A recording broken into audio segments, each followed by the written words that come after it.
Salute സ്നേഹിതരെ. ഇന്ന് സമകാലിക പ്രസക്തിയുള്ള കുറച്ച് കാര്യങ്ങളെക്കുറിച്ച് സംസാരിക്കാമെന്ന് കരുതുന്നു. ആദ്യത്തെ വിഷയം, കാസർഗോഡ് ഒരു എയ്ഡഡ് സ്കൂളിൽ അധ്യാപകനായിരുന്ന ശ്രീ ഗുരുപ്രസാദ് എന്നൊരു അധ്യാപകനെ സർക്കാർ സസ്പെൻഡ് ചെയ്ത കാര്യമാണ്. അദ്ദേഹം ചെയ്ത തെറ്റെന്ന് പറയുന്നത് വി.ഡി. സവർക്കർ എന്ന വീർ സവർക്കറിനെ കുറിച്ച് ഒരു ചോദ്യം ചോദിച്ചു. ആ ചോദ്യവും തെറ്റല്ല, ഉത്തരവും തെറ്റല്ല. ഫ്രീഡം ക്വിസ് എന്ന ഒരു ക്വിസ് പരിപാടി അദ്ദേഹം സ്കൂളിൽ നടത്തുകയായിരുന്നു. നമ്മുടെ സ്വാതന്ത്ര്യ ദിനം വരികയാണല്ലോ, അപ്പോൾ അതിന് മുന്നോടിയായി ഒരു ക്വിസ് പ്രോഗ്രാമിനകത്ത് അദ്ദേഹം ചോദിച്ച ചോദ്യം, സ്വാതന്ത്ര്യ സമര സേനാനികളിൽ ഏറ്റവും കൂടുതൽ കാലം ബ്രിട്ടീഷുകാരുടെ ജയിലിൽ കിടന്ന വ്യക്തി ആരാണ്, ഏറ്റവും കൂടുതൽ ക്രൂരമായ പീഡനം നേരിട്ട വ്യക്തി ആരാണ് എന്ന ചോദ്യമായിരുന്നു. വീർ സവർക്കർ എന്നതാണ് ശരി ഉത്തരം.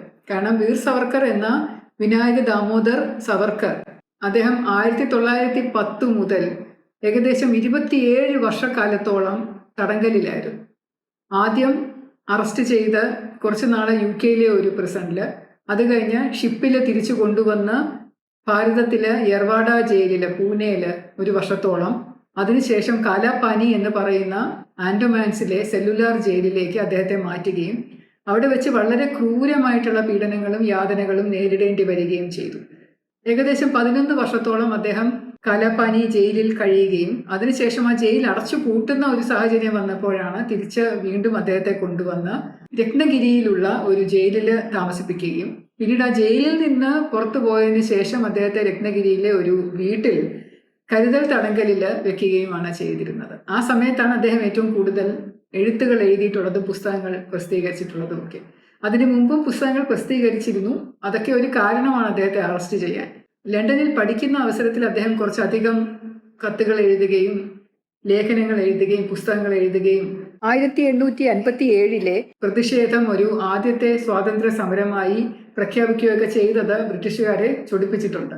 അദ്ദേഹത്തെക്കുറിച്ച് കൂടുതൽ അറിയണമെന്നുണ്ടെങ്കിൽ കാലാപാനി എന്ന മലയാളം സിനിമ മോഹൻലാൽ അഭിനയിച്ച് അത് കണ്ടാൽ മതി, വിവരങ്ങൾ മനസ്സിലാവും. കൂടാതെ വീർ സവർക്കർ എന്ന പേരിൽ ഒരു ഹിന്ദി സിനിമയും ഇറങ്ങിയിട്ടുണ്ട്. കുറച്ചധികം യൂട്യൂബ് ചാനലുകളിൽ അദ്ദേഹത്തെക്കുറിച്ച് പറഞ്ഞിട്ടുമുണ്ട്. ഇതേവരെ ആരും പറഞ്ഞു കേട്ടിട്ടില്ല വീർ സവർക്കർ ഒരു രാജ്യസ്നേഹി അല്ല എന്നുള്ള മട്ടില്. അദ്ദേഹം ബ്രിട്ടീഷുകാരുടെ ഷൂ നക്കി എന്നൊക്കെയുള്ള കുറെ അപവാദങ്ങൾ പ്രചരിക്കുന്നുണ്ട്. ഒരുപാട് പ്രാവശ്യം മാപ്പപേക്ഷ കൊടുത്തു എന്നൊക്കെ പറയുന്നുണ്ട്. പക്ഷെ ആരാണെങ്കിലും അത് ചെയ്യും. കാലാപാനി പോലെയുള്ള ജയിലിൽ കഴിയുന്ന അല്ലെങ്കിൽ ബ്രിട്ടീഷുകാരുടെ തടങ്കലിൽ കഴിയുന്ന പല സ്വാതന്ത്ര്യ സമര സേനാനികളും ഇതുപോലെ വിട്ടയക്കാൻ വേണ്ടിയുള്ള നിവേദനങ്ങളും ആപ്ലിക്കേഷനും ഒക്കെ പലവട്ടം ബ്രിട്ടീഷുകാർക്ക് കൊടുത്തിട്ടുണ്ട്. അപ്പോൾ ഇതൊന്നും വലിയ കാര്യമല്ല. പക്ഷെ എന്നാലും അപമാനിക്കേണ്ടവർ അപമാനിക്കുന്നുണ്ട്. പ്രത്യേകിച്ച് രാഹുൽ ഗാന്ധി. അദ്ദേഹത്തിന് അറിയില്ല, അദ്ദേഹത്തിൻ്റെ അമ്മൂമ്മ ശ്രീമതി ഇന്ദിരാഗാന്ധി വളരെയധികം ആദരിച്ചിരുന്ന ഒരു വ്യക്തിയായിരുന്നു വീർ സവർക്കർ എന്ന് തന്നെയായിരുന്നു ശ്രീമതി ഇന്ദിരാഗാന്ധി സവർക്കറിനെ വിശേഷിപ്പിച്ചിരുന്നത്. അദ്ദേഹത്തിൻ്റെ പേരിൽ ഒരു സ്റ്റാമ്പ് പോലും ഇറക്കിയിട്ടുണ്ട്. നമ്മുടെ കേരളത്തിലുള്ള പലർക്കും അറിയില്ല എന്താണ് ഹിന്ദുത്വം എന്നുള്ളത്. അവർ വിശ്വസിച്ചിരിക്കുന്നത് ഹിന്ദുത്വം എന്ന് പറഞ്ഞു കഴിഞ്ഞാൽ ഹിന്ദു മതവുമായിട്ട് ബന്ധപ്പെട്ട എന്തോ ആണെന്നാണ്. ശരിക്കും അതല്ല. അത് ഭാരത സംസ്കാരവുമായിട്ട്, സിന്ധു നദീജല സംസ്കാരവുമായിട്ട് ബന്ധപ്പെട്ട ഒരു പ്രാചീന കാര്യമാണ് ഹിന്ദുത്വം എന്ന് പറയുന്നത്. അന്നത്തെ കാലത്ത് സിന്ധു നദീതട സംസ്കാരം നിലനിന്നിരുന്ന സമയത്ത് സിന്ധു നദിയുടെ തീരത്ത് താമസിച്ചിരുന്ന ആൾക്കാരെയാണ് ഹിന്ദു എന്ന് വിളിച്ചിരുന്നത്. ആ കാലത്തെ വ്യത്യസ്ത മതങ്ങളൊന്നും ഉണ്ടായിരുന്നില്ല.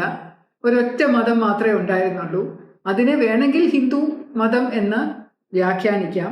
പിന്നീട് വന്നതാണ് ശരിക്കും ഹിന്ദു റിലിജ്യൻ എന്നുള്ള ഒരു കാര്യം. പക്ഷെ ഹിന്ദുത്വം എന്ന് പറയുന്നത് ദേശീയതയെ ഊന്നി നിൽക്കുന്ന കാര്യമാണ്.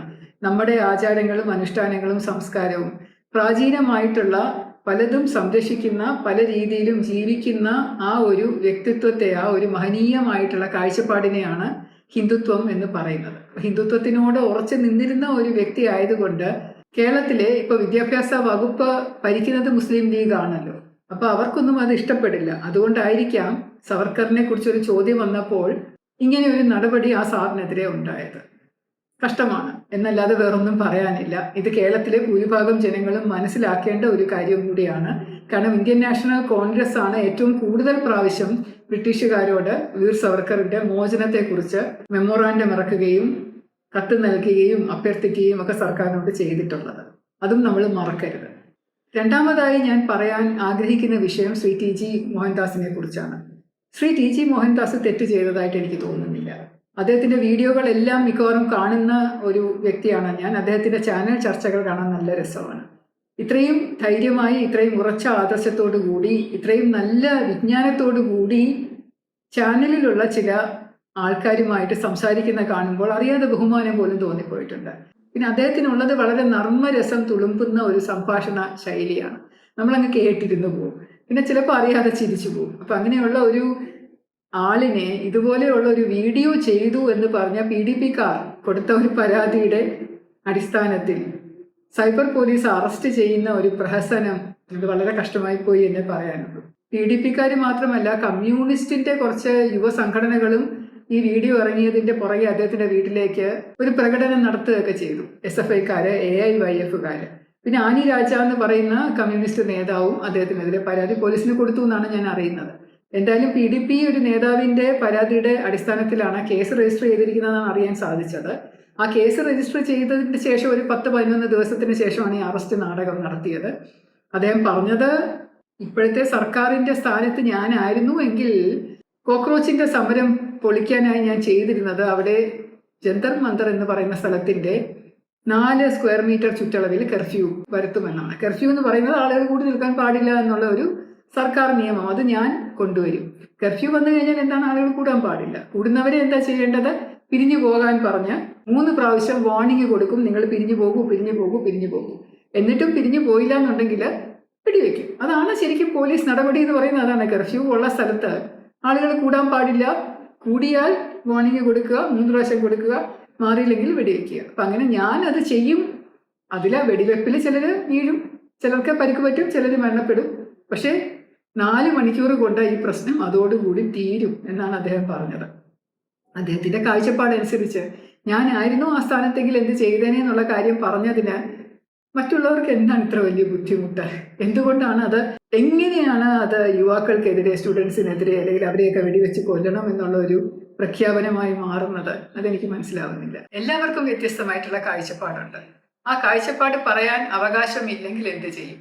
നമ്മുടെ ഭരണഘടനയിലെ ഒരു അവകാശമാണ് ഫ്രീഡം ഓഫ് എക്സ്പ്രഷൻ, അതായത് പ്രതികരിക്കാനുള്ള ഒരു അവകാശം എന്ന് പറയുന്നത്. പക്ഷെ അതിന് ചില കണ്ടീഷൻസ് ഉണ്ട്. ദേശദ്രോഹ കുറ്റമാകാൻ പാടില്ല, ദേശത്തിനെതിരെയോ മറ്റ് രാജ്യങ്ങളെ സപ്പോർട്ട് ചെയ്യുന്ന രീതിയിൽ, നമ്മുടെ രാജ്യത്തിന് കുഴപ്പം വരുന്ന രീതിയിൽ, മറ്റുള്ളവരെ അപമാനിക്കുന്ന രീതിയിൽ പറയരുത് എന്നൊക്കെയുള്ള കുറെ ചട്ടങ്ങളുണ്ട്. പക്ഷെ ഇതെങ്ങനെയാണ് ആരെങ്കിലും ദ്രോഹിക്കുക എന്നുള്ളത് എനിക്ക് മനസ്സിലാവുന്നില്ല. CJP സമരത്തിനെതിരെ പ്രതികരിച്ചു എന്നുള്ളത് ഒരു കുറ്റമാണോ? അടുത്തതായിട്ട് എനിക്ക് പറയാൻ ഉള്ളത് ഈ അർജുൻ ആയങ്കിയെ കുറിച്ചാണ്.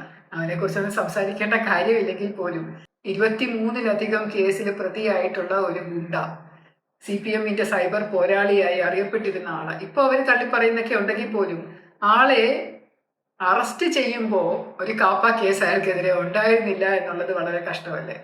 എത്രയോ ആളുകളെ പറ്റിച്ച്, എത്രയോ സ്വർണ്ണക്കള്ളക്കടത്ത് കേസിലും എത്രയോ ആളുകളെ മോഷണം ചെയ്തും ഒക്കെ കാശ് സമ്പാദിച്ച് ഒളിവിൽ കഴിഞ്ഞിരുന്ന ഒരു വ്യക്തിയാണ്. ആളെ എന്തുകൊണ്ടാണ് ഇത്ര നാൾ പിടിക്കാത്തത്? അയാൾക്കൊരു ധൈര്യം ഉണ്ടായിരുന്നു ആരെയും വെല്ലുവിളിക്കാമെന്ന്. പോലീസിനെ വെല്ലുവിളിക്കാം, ആഭ്യന്തര വകുപ്പിനെ വെല്ലുവിളിക്കാം. അങ്ങനെ വെല്ലുവിളിച്ച് നിന്ന സമയത്ത് ഒരു നാണക്കേടായതുകൊണ്ടാണ് പോലീസ് അയാളെ പിടിച്ചത് എന്നാണ് എനിക്ക് തോന്നുന്നത്. പക്ഷെ എന്തോ ഒരു അച്ചര പിശക് എവിടെയോ ഉണ്ടെന്ന് തോന്നുന്നു. കാരണം ഒരു ക്രിമിനൽ, ഇതുപോലെ ഗുണ്ടാ സ്വഭാവമുള്ള ഒരു ക്രിമിനൽ ഒരു ഓട്ടോറിക്ഷയിൽ കയറി പോകുമ്പോൾ ഓട്ടോറിക്ഷക്കാരൻ്റെ ഫോൺ വാങ്ങിച്ച് കൂട്ടുകാരനെ വിളിച്ചിട്ട് ഞാൻ ഇന്ന സ്ഥലത്ത് പോവാണ്, ഇവിടെ നീ കാറും കൊണ്ടുവരണം എന്ന് പറയേണ്ട കാര്യം എന്താണ്?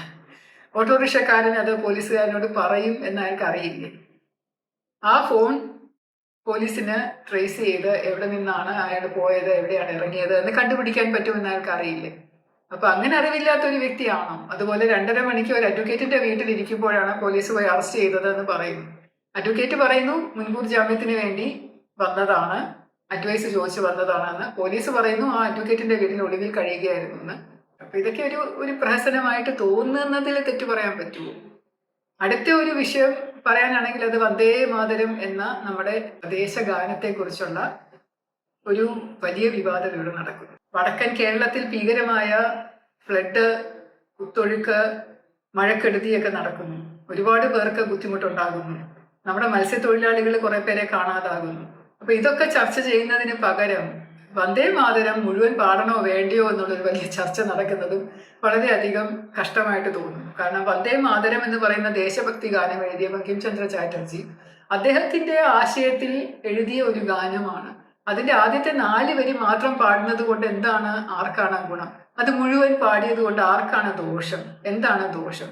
നമ്മുടെ രാജ്യത്തെ കാണുന്നത്, നമ്മുടെ ഭാരതത്തിനെ കാണുന്നത് ഒരു മാതാവായിട്ട്, ഒരു അമ്മയായിട്ട്, ദൈവമായിട്ട് ഒക്കെയാണ്. ആ ഒരു രീതിയിൽ നമ്മൾ സ്നേഹം പ്രകടിപ്പിക്കാൻ വേണ്ടി എഴുതുമ്പോൾ എൻ്റെ ദൈവങ്ങൾ, എൻ്റെ ദേവതകൾ, എൻ്റെ ദേവിമാർ എല്ലാവരും ആ അമ്മയിൽ ഞാൻ കാണുന്നു, എൻ്റെ രാജ്യത്തിൽ ഞാൻ കാണുന്നു, ആ മണ്ണിൽ ഞാൻ കാണുന്നു എന്ന ഒരു വ്യക്തി പറയുമ്പോൾ അതെങ്ങനെയാണ് ഹിന്ദു ഭക്തിഗാനമാകുന്നത്? ഇവിടെ ഒരു മന്ത്രിക്ക് അത് മനസ്സിലാവാത്തത് കൊണ്ടാണോ അദ്ദേഹം അത് പറഞ്ഞത്? അതോ മുസ്ലിം ലീഗ് കൂടെ ചേർന്ന് ഭരിക്കുന്ന കേരളത്തിൽ ഇങ്ങനെയൊക്കെ പറയാൻ പറ്റുള്ളൂ എന്നുള്ളത് കൊണ്ടാണോ? അപ്പൊ ഇവിടുത്തെ ഭരണം കോൺഗ്രസ്സുകാരും മുസ്ലിം ലീഗും CPM കൂടെ ചേർന്ന് പൊടിക്കുന്നുണ്ട് എന്നാണ് പറയാനുള്ളത്. എന്ത് ഗുണമാണ് ജനങ്ങൾക്ക് ഈ കഴിഞ്ഞ 3-4 മാസം കൊണ്ട് കിട്ടിയിരിക്കുന്നത്? എന്തൊക്കെ നന്മയാണ് കേരളത്തില് ഇത് കാരണം ഉണ്ടായിരിക്കുന്നത്? ഒരു പ്രിയദർശിനി ബസ്സുണ്ട്, കുറെ സ്ത്രീകൾക്ക് സൗജന്യ യാത്ര നടത്താം എന്നതിനുപരിയായിട്ട് കുറച്ചും കൂടെ ഒന്ന് കാത്തിരുന്ന് നോക്കാം നമുക്ക്. സസ്നേഹം, ശ്രീലേഖ.